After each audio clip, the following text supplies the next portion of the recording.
Hello, everyone, and welcome to our LinkedIn Live interview with Zenlayer and Hut 8. We will be diving into edge computing in Canada, Zenlayer and Hut 8's partnership, and so much more. I'm your host, Abigail Opia, editor of Edge Industry Review. Before we get into the conversation, I'd like to introduce Josh Rayner, Hut 8's High Performance Computing VP of Sales, and Jeff Geiser, Zenlayer's VP of Customer Experience. And before we get into the questions, if there are any questions from everyone outside, please send them through to info@edgeir.com. Thank you so much, Josh and Jeff, for joining me today. It's a pleasure to have you and have this conversation and speak about everything that's been going on in the partnership that you guys have had over the last year. So my first question will be directed to Jeff, and it's, just give us a brief overview of Zenlayer and Hut 8's edge computing offerings. Yeah, thanks, Abigail. Appreciate the opportunity. So the partnership with Hut 8 is pretty exciting for us. At Zenlayer, we've deployed compute in a lot of geographies, so we're deployed worldwide. And until the partnership with Hut 8, we had not had a deployment in Canada. So for us, it's really critical to deploy compute in as many locations as we can. Not only to provide just the variability of that, compute, low latency connections and high quality network connections, but we really want to enter underserved markets. And, Canada in particular is a market that a lot of companies will attempt to serve from the US, kind of an adjacent network path into Canada. And so the partnership with Hut 8 for us is really, really unique in that not many providers stand up compute and networking in market. And obviously Canada is a very important market for us, in terms of its strength, and obviously international companies there. So good customers in terms of not just deploying in Canada, but maybe leveraging our services worldwide. And so what we've done with Hut 8 in particular is we've deployed a compute stack with bare metal. So we have a bare metal offering in 2 locations today. We'll continue to expand that. And then we've connected that.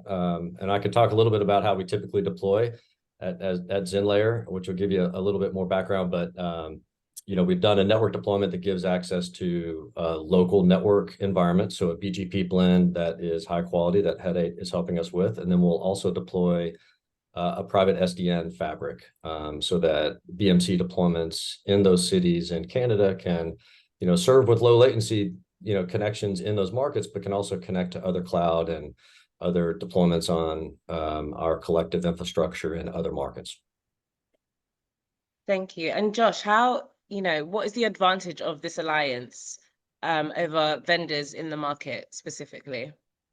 Yeah, absolutely. And just to take a step back and give a quick overview of the partnership and who Hut 8 is. So Hut 8 is a data center and cloud operator. We're Canadian based and Canadian focused. We have 2 data centers in downtown Vancouver, 1 data center in Kelowna, which is a few hours outside of Vancouver, and 2 data centers in the greater Toronto area. So we host Zenlayer bare metal cloud services in both our Mississauga and Kelowna data center for really a central and Western Canada footprint. So it's a really, really great partnership. I think it's been in the works for about a year now, and we're thrilled to have them on board as a partner. And just from a product standpoint, so Hut 8 offers co-location services. That's where we support Zenlayer. We also offer cloud services and on-demand GPU services. So these are on the GPU side of things, a new area that we ventured into. But our partnership with Zenlayer goes beyond hosting their bare metal cloud services. We also are a reseller of their services globally.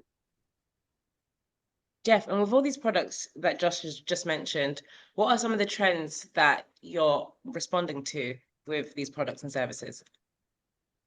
Yeah, absolutely. So Zenlayer we're a hyperconnected, cloud services company. And so what we've done is deployed in 300 POPs worldwide.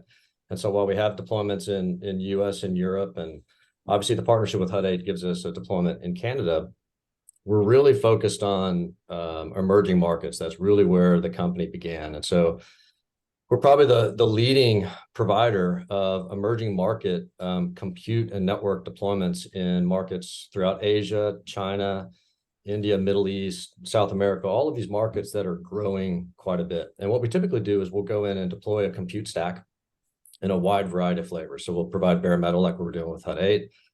We have virtual machines. We might do co-location.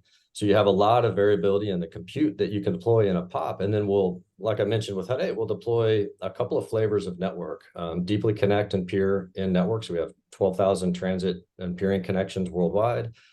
We'll do interconnectivity with, clouds, other cloud deployments. So hyperscalers, we can connect out of that POP to Azure, AWS, Google, Oracle, Alibaba Cloud. And then like I mentioned, we run our own private SDN network. So really a lot of the trends that I think that we're responding to, it's a number of things that kind of drive adoption of edge computing. One is we have a lot of service providers that come to us and need a very broad deployment. And in those cases are predominantly serving very low latency, real-time applications, very interactive applications, and need a very, very broad deployment. So, trends in, kind of your network service providers, security service providers, so VPN offerings, SASE solutions, media and entertainment, video obviously is a big use case. But on the other hand, there are other industries that are driving demand for that kind of fragmentation and sort of a distribution of compute. And one is, obviously AI. So that's top of mind for everybody. And so you have, as we move away from maybe a more centralized training of large language models, we're having a lot of enterprise customers. There are service providers in that space too, but a lot of enterprises that are beginning to take a look at those models. And once they've trained the models, where do they deploy those inference models? And I think there are a couple of trends there that are kind of interesting. One is you want inference models deployed close to your users, employees, partners for low latency reasons, so that can be part of a very responsive application. And maybe it's even part of a smart city fabric, Internet of Things. But it's also just a very smart way to manage the deployment of data. So like we have lots of sensors, Internet of Things, a lot of devices in manufacturing environments, hospitals, smart cities deploying, generating a ton of data. You want to kind of gather that data as close to those devices as possible to the extent you can't do it on device. And it limits how much you have to send over the network. So that trend is really big, placing compute as close to the source of data as possible. And then the other one that I think stands out that's kind of correlated is data sovereignty. So that's a big trend that, independent of, you obviously have countries where you need to keep the data in a specific locale and not have it leave. But I think what we're seeing also is even in countries where maybe those laws are a little bit vague, opaque, we have companies that are just saying, you know what, that's just going to be our standard operating procedure. So we want to kind of deploy compute in Indonesia and in markets in India, and we're going to go ahead and keep data there and process it there and only move out data that's imperative for us to move out, but we'll cleanse it, So a few of those things are really driving a lot of edge adoption that we're seeing in the market from companies and service providers. Yeah, and just to add on to that, I think there's 3 areas that we're seeing robust change. Jeff touched on AI. So as a co-location provider, we see tremendous growth in the AI space, and really it's having an impact on data centers and the density that's being requested from these customers. So traditionally, data centers were built for 5 to 10 kilowatts per cabinet. Now we're seeing workload requests for 35, 50, maybe even 100 kilowatts per cabinet, and that's a substantial change. So we've been fortunate in both the data centers where Zenlayer is hosted to have chilled water loops, so we can accommodate those higher density requirements. And the other side of that is obviously GPU demand. There's been a tremendous shift, and you've seen providers like CoreWeave, like Lambda Labs, the hyperscalers, really try and scale up to meet GPU demand. And Hut 8 is in that same position. So we've launched our on-demand cloud portal, looking at modernizing our GPU stack and expanding our partnership with NVIDIA to really address that rapidly growing and changing market. I mean, week over week, we're seeing much bigger projects, and the queue times for these GPUs continue to increase. And on Jeff's point about data sovereignty, this is hugely important. Zenlayer's got a really good track record of entering really markets that aren't being properly invested in and deploying, whether it's in South America or Southeast Asia, and standing up their own cloud regions. and they've done the same in Canada. So with these two cloud regions, they can address the data sovereignty requirement that comes with Canadian customers. As Jeff mentioned, for so many years, we've seen providers, telecom providers, try and manage their Canadian customer base out of the US, and that's just not the right approach. There is definitely a requirement to have a local provider, have data sit in Canada, and I think we'll see lots of success with the Zenlayer stack being hosted in our Canadian sites. I guess that leads me on to my next question. Why Canada? Why is it worth investing in by global enterprises? Well, I'll take this one since we know Jeff is not Canadian, although he's been here quite a bit. I appreciate Canada a lot, though. Yeah, so just as a holistic view, Canada is a quickly growing market. We have some very strong immigration policies, and that's had a great benefit on our workforce. We have a highly educated workforce really across the board and across a variety of quickly growing sectors. If I were to break down sort of the main industries in Canada, we have a very strong financial sector, a very strong real estate and construction sector, media and entertainment, very strong in certain pockets, Montreal, Toronto, Vancouver. I'd say those are the main hubs. And then metals and mining. We are very rich in natural resources. So whether it's oil and gas production, exploration, we've got a whole slew of companies and really an entire exchange, the TSX Venture Exchange. I'd say the bulk of the companies listed on that exchange are based in exploration or production of Canada's minerals. So really, really strong, healthy economy across a variety of different regions. And if we narrow down to my hometown, I'll be biased here, Toronto, just an outstanding market, really the economic engine of Canada. We are, I believe, the fourth largest city in North America and rapidly growing.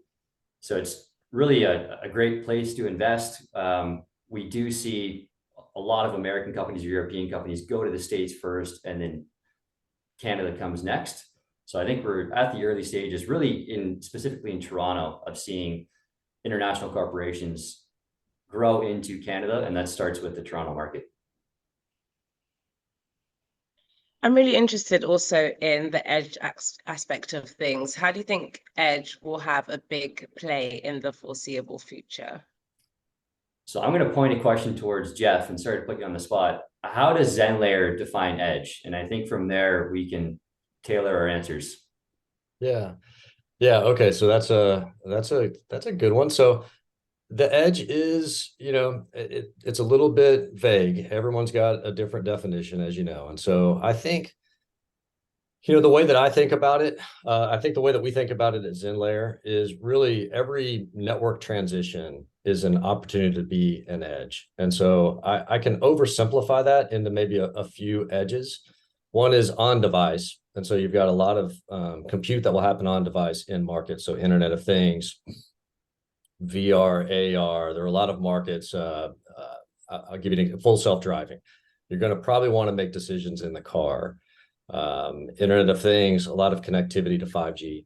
And so you'll have on-device connectivity, which is a big edge. And really what we look to serve is the next edge. So as you need to transmit data from those devices or from users, that next network edge is really what we look to serve. So that would be deployments in telecom providers and very broad deployments in markets. So maybe what is kind of commonly called in the market near edge. There might be some edges in between us. So I'll give you an example of 5G MEC. We might deploy in a 5G MEC, but that's an edge that could exist in kind of in front of us that would serve a mobile market, but we really want to be kind of involved near edge. And that's where we focused a lot of our deployments. And then, of course, you've got the sort of a regional edge, or what would kind of typically be called a hyperscaler edge. And so, for Abigail, for your question, and I'll dovetail it into a couple things, maybe build on the Canada question and then expand out. The reason Canada is really important for us is I'd been at a couple of content delivery network companies, very large ones, and we always served Canada in what's kind of called rim delivery. So as Josh kind of reiterated, kind of serving it from the US. And that's maybe okay when you're sending cached objects and you're doing, a small amount of processing at the edge, you're really just delivering content. But in the use cases that we're seeing today with AI and Internet of Things and gaming and real-time interaction with the edge, that kind of delivery just will not work. So you really need to have local compute, local network deployed. And then for us, what'll drive that edge computing is, I think we already talked about a few of those things. So we've reiterated AI, Internet of Things, all of those markets. But if you look at the hyperscalers, what we've done is kind of moved to a hyperscaler model, broken our applications into the cloud. We have a lot of microservices. And so I think the next phase of edge adoption, while you'll always have service providers and companies deploying in media and entertainment space, the enterprise market, in addition to AI, will really begin to take a lot of these microservices, break them into business unit functionality, and will want to distribute those throughout the world, very close to their end users, employees, and partners. And you'll also have probably implementations that are a combination of maybe a couple of key partnerships that you have in a region, and you want to deploy very flexibly with either bare metal or VM, or maybe it's a blend of colo, and have a range of deployments at the edge that you control, varying hardware requirements. Maybe you can control the data and privacy, the data sovereignty, but you can do it in a sort of a multi-tenant solution with key partners. But you're really kind of taking business processes that have been coupled through these microservices and deploying them widely. We're seeing a lot of that in the market. And I think that, in addition to the trends, like we've already talked about it, that's a really important trend in the enterprise space, along with SASE, that will help companies take all of their data and proliferate it at the edge and make kind of key decisions close to their users and improve the user experience. I think going forward, the edge is where we're going to see a lot of growth. If we look at it from an NFL city perspective for Canadians, and NHL city perspective, and assume those cities are the hubs, you're looking at typically legacy data centers that are highly interconnected, but they can't accommodate those high powered dense cabinets that AI workloads require. So where are those companies going to go? Where is the growth going to go? And you're already seeing it in downtown cores, or even major cloud regions like Ashburn, where Jeff is based, capacity constraints. And we're starting to see that across the board. So deployments that typically would ideally go in a downtown core or in a dense cloud region are being pushed out to tier 2 markets. And we're seeing this all across North America, where you have significant data center campus builds or network builds in markets that typically wouldn't have been considered 3 or 5 years ago. So I think this trend will continue. The entire data center market is under really power constraints, and it takes up to a decade to solve those problems, build out distribution lines, build up power generation. So I think the edge is going to get foggier and foggier as the decade goes on. And maybe it will just be down to end user devices, cell phone, cars, cell towers, so on and so forth, and all the IoT and 5G devices, those will be considered edge. But I find it challenging as time goes on to say a certain data center or a certain region is edge, because you just see massive sites being deployed, quite frankly, everywhere across North America. Yep. It's interesting that, we can't really define edge, but it's there and we're all using it. In terms of the potential economic and societal impacts of widespread edge computing, tell me a bit about what that's doing specifically in Canada. Well, for Canada, and let me tie this back to a Zenlayer point, because I think they do a really great job of going to underserved markets that typically wouldn't be invested in, and really building out edge nodes or edge bare metal cloud regions where the users live. If we look at South America, and it's comparable to Canada, these were regions that were typically served out of Mexico, maybe even out of Florida. And you saw the fiber paths go from South America right into Miami. And that's starting to change. You've got hyperscalers and Zenlayer. I mean, they're well ahead of the curve in this, going to those markets, deploying in region to address that data sovereignty concern, to address latency concerns, and really give an overall better experience to those end users in those specific markets. And we're seeing the same in Canada. So Zenlayer recently deployed in the past year in the Canadian market in 2 regions. From an underserved perspective, I think Toronto and Montreal are very well served from an investment standpoint, but Western Canada, that isn't the case. There's been a lack of network investment there. There's been a lack of cloud providers going to those markets. So Zenlayer is is definitely a welcome party deploying in Kelowna to really what is Calgary and Vancouver, an underserved market as a whole. And from an investment standpoint, I mean, deploying into rural communities outside of the major hubs like Vancouver, Calgary, Toronto, Montreal, there's a lot of initiative from a federal level to help push those investments forward. It's a substantial cost to build new data centers or to build new network into those regions. So typically that's helped along through federally funded programs. But quite frankly, having the cloud providers come to the Canadian market, Zenlayer included, helps move those projects forward and helps networks expand, because your typical enterprise customer is not buying 100 gig or 400 gig service or requiring dark fiber directly to a data center. So having that demand come from the big players like Zenlayer makes all the difference, and it just leads to additional investment across the board. And Jeff, sorry if I stole your thunder there, but No, you're great. That was perfect. That's a great summary. Do you have anything you want to add, Jeff, before I move on to the next question? Yeah, I know. I just think I think a lot of Josh's points are correct. I mean, I think you know, investing in I wouldn't call, obviously Canada is not an emerging market, so the Canadian investment is a bit unique in that it is underserved.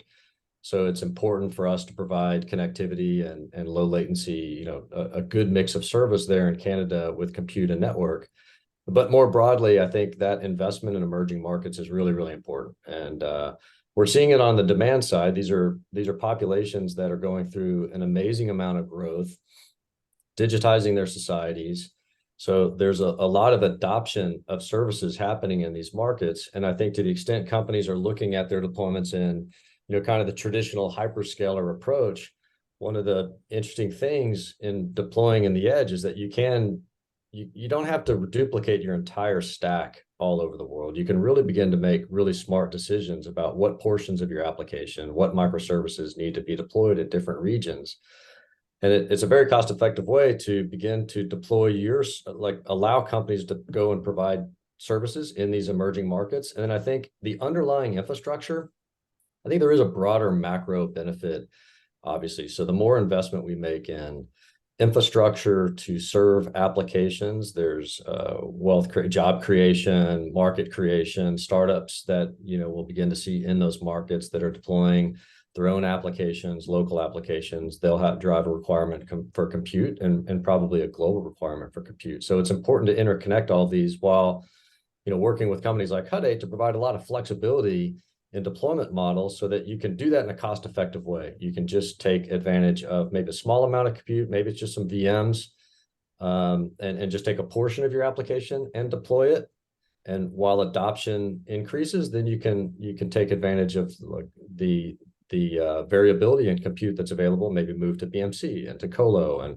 And so these approaching the underserved markets in that way is beneficial on both the supply and demand side. And I think Zenlayer really makes it easy. I mean, if they didn't invest in the Canadian market or markets like South America, their customers wouldn't be there.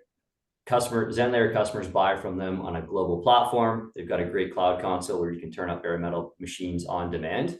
So for them to enter these markets, do the due diligence, go through the regulatory process, and really make it as simple as point and click for their end customers, it just changes everything. They've been a trailblazer going into these new markets. And I have to agree with Jeff, Canada is not an emerging market. We're G10, very well established. But still, I mean, you just see a lack of investment in Canada because it goes to the US first, then maybe it goes to London or Europe. So I think that's going to change dramatically over the next decade. Interesting. I guess that leads me on to my next question, which is talking about the joint innovations that you guys have down the road map. It's been a year or thereabout a year since you guys have joined together. Is there anything that the company can share in terms of what you're working on collaboratively or separately or both? You want to go first, Josh, or?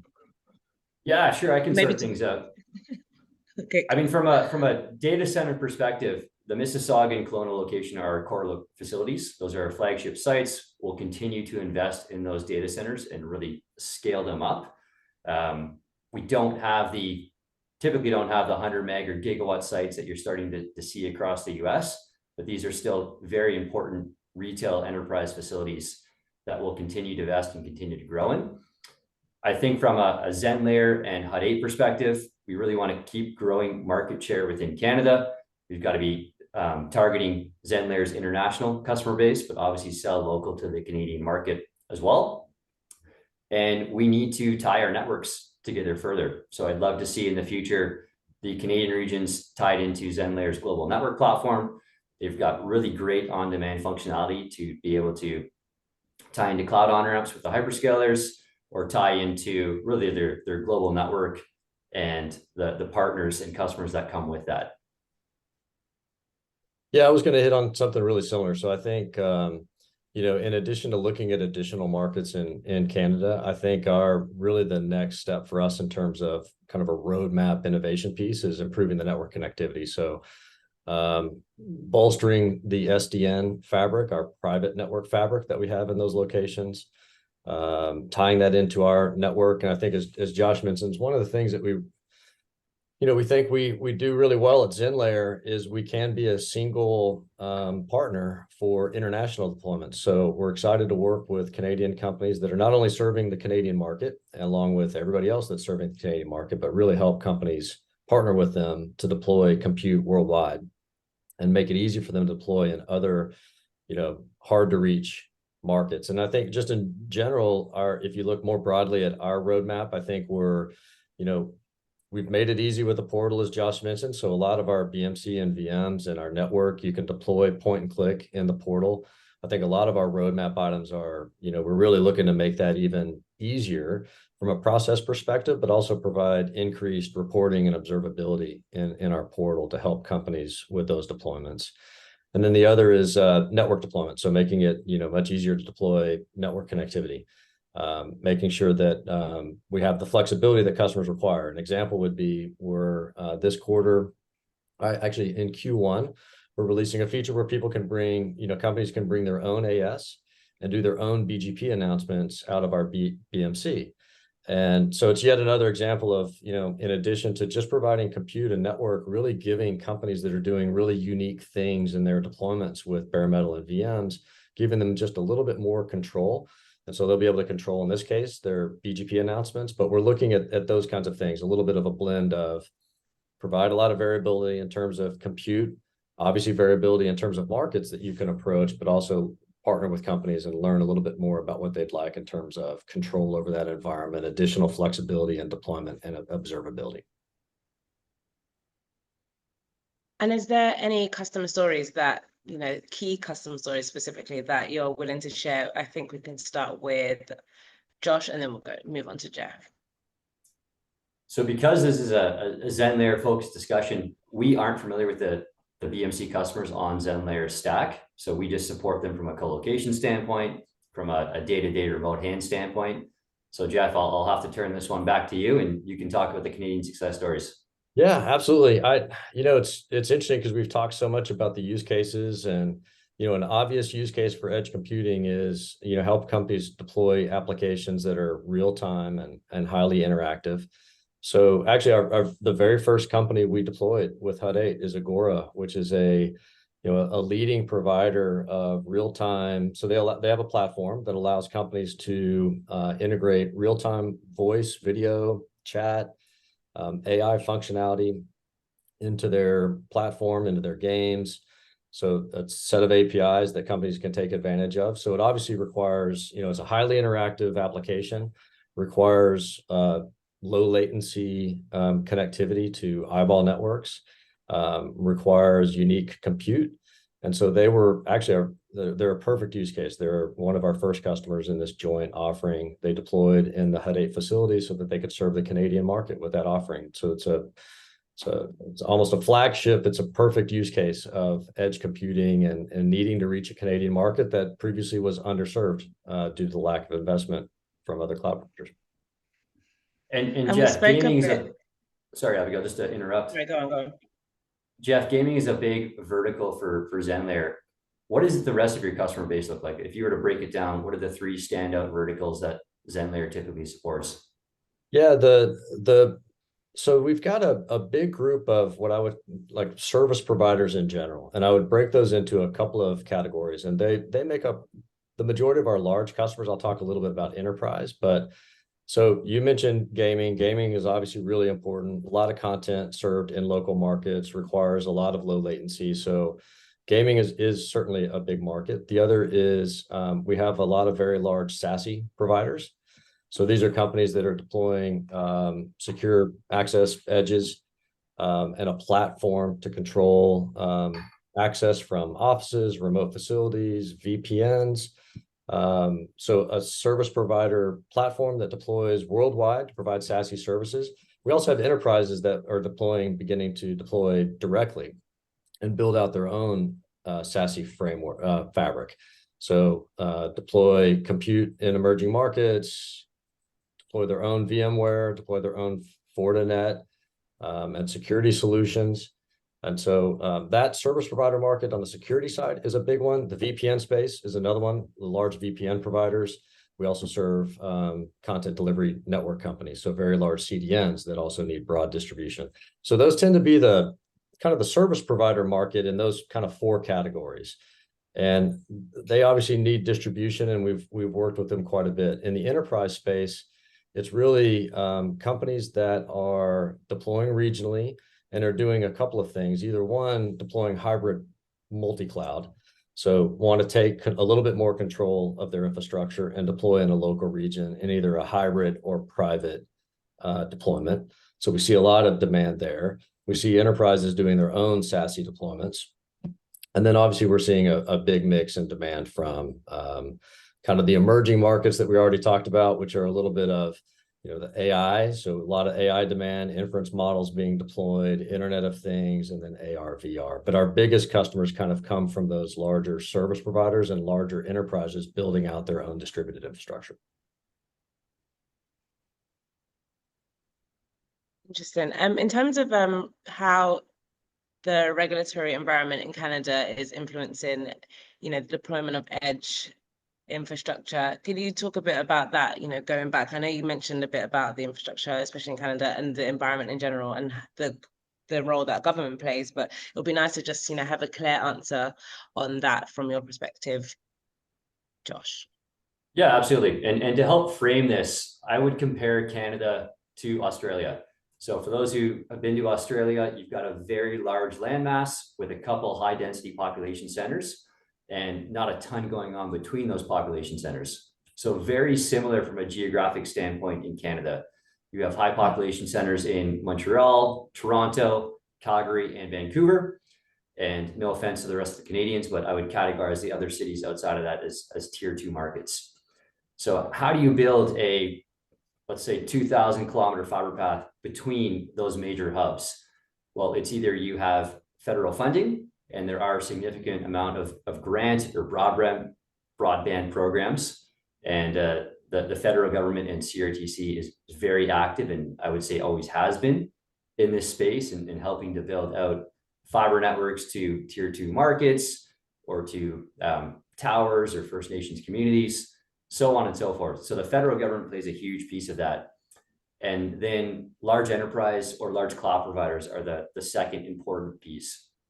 So where they go, investment follows.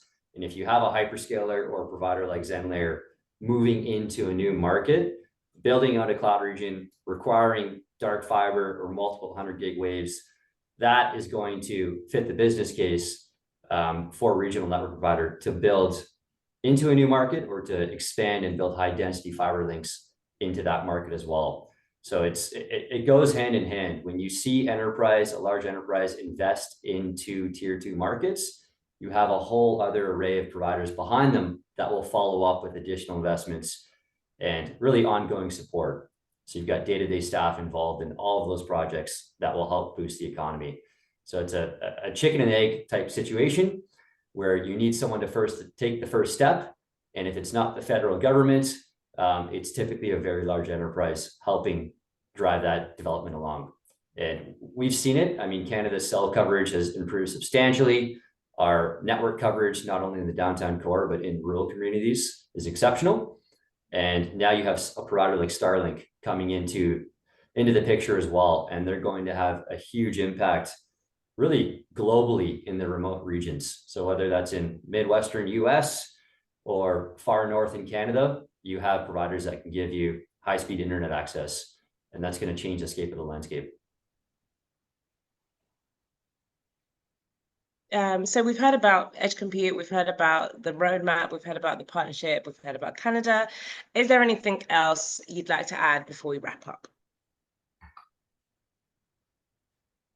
I mean, I think we're absolutely thrilled to have Zenlayer as a partner in Canada. We're fortunate to have them. We're in the early days of what we'll accomplish as dual partners. And yeah, I'm hoping to see Zenlayer in additional Canadian markets in the future. Yeah, I'd also say we're super excited about the Hut 8 partnership. So appreciate the opportunity today, and it was great speaking with you guys. Thank you both, Josh and Jeff from Hut 8 and Zenlayer. Thank you everyone for watching, and have a good evening. Thanks, Abigail. Thanks, Josh. Yeah, thanks, Jeff. Abigail. Cheers.